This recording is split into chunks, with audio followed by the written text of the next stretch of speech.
چونکہ 8 بجے کلوز کرنا ہے پروگرام، آخری بات کرنے لگا اور اسی بات کے اندر آپ کو پیغام بھی دینے لگا۔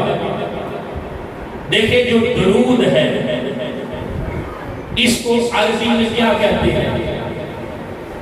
یہ جو درود ہے اس کو عربی میں کیا کہتے ہیں؟ صلاۃ۔ دوسری طرف جو نماز ہے اس کو عربی میں کیا کہتے ہیں؟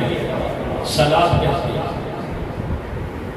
درود اس کو بھی صلاۃ کہتے ہیں، نماز اس کو بھی صلاۃ کہتے ہیں۔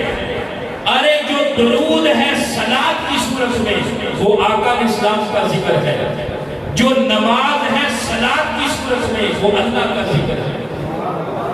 اب ذکر تو دو ہے، اللہ کے محبوب کے ذکر کی، تاجدار کائنات کے ذکر کی جو سب سے اعلیٰ صورت ہے وہ درود و سلام، اور اللہ کے ذکر کی جو سب سے اعلیٰ صورت ہے وہ 5 وقت کی نماز ہے۔ اب دونوں کو کہتے صلاۃ کی، نماز ہے اس کو بھی صلاۃ کہتے ہیں، درود ہے اس کو بھی صلاۃ کہتے ہیں۔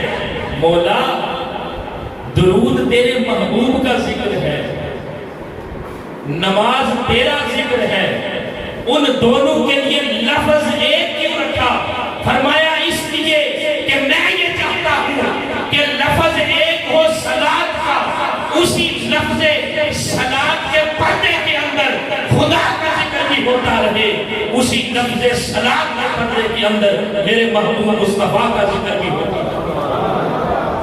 میں اس لیے میں نے دونوں کے ذکر کے لیے لفظ ایک ہی رکھا۔ تو دوستان محترم پیغام یہ ہے کہ یہ جو دو ذکر ہیں، ایک درود و سلام والا اور ایک 5 وقت کی نماز والا، یہ دو ذکر ہم نے اپنی زندگی میں جمع کر دیا۔ یہ جو دو ذکر ہے نا، درود و سلام والا اور 5 وقت کی نماز والا، یہ دونوں ذکر ہم نے اپنی زندگی میں جمع کر دیا۔ یعنی ہمارا کوئی دن ایسا نہ گزرے جس دن ہم نے مدینہ گنبد خضرا پر درود پاک نہ پڑھا، اور ہماری زندگی کا کوئی دن ایسا نہ گزرے جس دن ہم نے 5 وقت اللہ کی بارگاہ میں اپنی جبین نیاز کو نہ جھکایا۔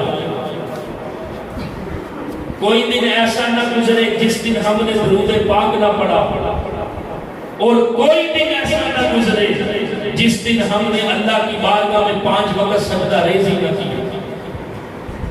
وہ دن ہماری زندگی میں نہ آئے جس دن ہم نے درود نہ پڑھا ہو اور 5 وقت کی نماز نہ پڑھی۔ یعنی ہماری زندگی کا ہر دن اس انداز میں گزرے کہ ہم اللہ کے محبوب پر درود بھی پڑھیں اور ہر دن اللہ کی بارگاہ میں 5 وقت سجدہ ریز بھی۔ یہ جو پروگرام کیے جاتے ہیں نا، یہ جو محافل کا انعقاد کیا جاتا ہے، یہ جو جلوس نکالے جاتے ہیں، سال کے بعد ربیع الاول کے اندر بہار آتی ہے، اور وہ بہار کس لیے آتی ہے؟ میلاد النبی کی بہار جو آتی ہے وہ کس لیے آتی ہے؟ مجھے اور آپ کو غفلتوں سے بیدار کرنے کے لیے آتی ہے۔ میلاد النبی کے اندر بہار آتی ہے، قرآن کی تلاوت کی بہار آتی ہے، درود و سلام کی بہار آتی ہے، ہدایت کی بہار آتی ہے۔ یہ ساری بہاریں کس لیے ہیں؟ ہمیں غفلت سے بیدار کرنے کے لیے۔ میلاد النبی کا مبارک مہینہ گزر رہا ہے، اگر اس مبارک مہینے میں بھی اگر ہم بیدار نہیں ہوئے، ہم نے اپنی زندگی سے غفلت کو نہیں نکالا، تو پھر دوستان محترم ہم نے میلاد النبی کے مقصد کو نہیں سمجھا۔ اگر ہم غافل بنے رہے اور غفلت میں مبتلا رہے تو پھر میلاد النبی کے جلوس نکال کے، میلاد النبی کے محافل سجا کے ہم نے کچھ حاصل نہیں۔ اگر ہم یہ چاہتے ہیں کہ ہمیں کچھ حاصل ہو تو یہ میلاد النبی کی محافل پروگرام یہ ہمیں غفلت سے نکالنے کے لیے ان کا انعقاد کیا جاتا ہے۔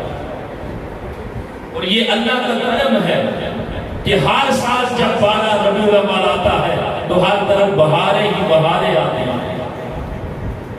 عشاقان مصطفیٰ، غلامان مصطفیٰ اپنے اپنے طریقے کے مطابق اپنے محبوب آقا کی آمد پر جو میلاد النبی ہے اس کو سیلیبریٹ کرتے ہیں۔ اور کیوں کرتے ہیں؟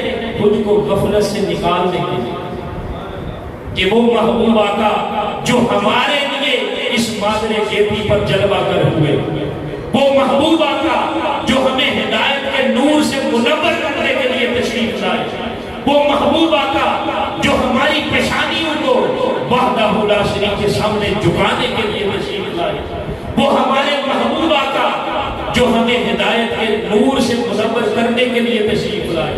دوستان محترم، اب ہم نے دیکھنا ہے کہ کیا ہم غفلت سے بیدار ہوتے ہیں یا نہیں۔ پیغام یہی ہے کہ خود کو غفلت سے بیدار کریں اور دو چیزیں اپنی زندگی میں جمع کر لیں۔ ایک وہ ذکر جو آقا اسلام کا ذکر ہے درود و سلام کی صورت میں، ایک وہ ذکر جو اللہ کا ذکر ہے 5 وقت کی نماز کی صورت میں۔ یہ دو ذکر ہم اپنی زندگی میں جمع کرنے والے ہیں۔ یہ دو ذکر اگر ہم نے اپنی زندگی میں جمع کر لیے تو ہمیں تاجدار کائنات کی معرفت اور قرب بھی مل گیا، خدا کی معرفت اور قرب بھی مل گیا۔ جو درود و سلام پڑھے اسے آقا اسلام کا قرب اور معرفت ملتی ہے، اور جو سجدہ ریز ہوتا ہے اسے اللہ کا قرب ملتا ہے۔ فرمایا واسجد واقترب، سجدہ کر اور خدا کے قریب ہو جا۔ یہ دو ذکر، یہ دو عمل، ایک درود و سلام والا اور ایک 5 وقت کی نماز والا، یہ ہم نے اپنی زندگی میں جمع کر دیا اور ان پر عمل کرنے والا بننا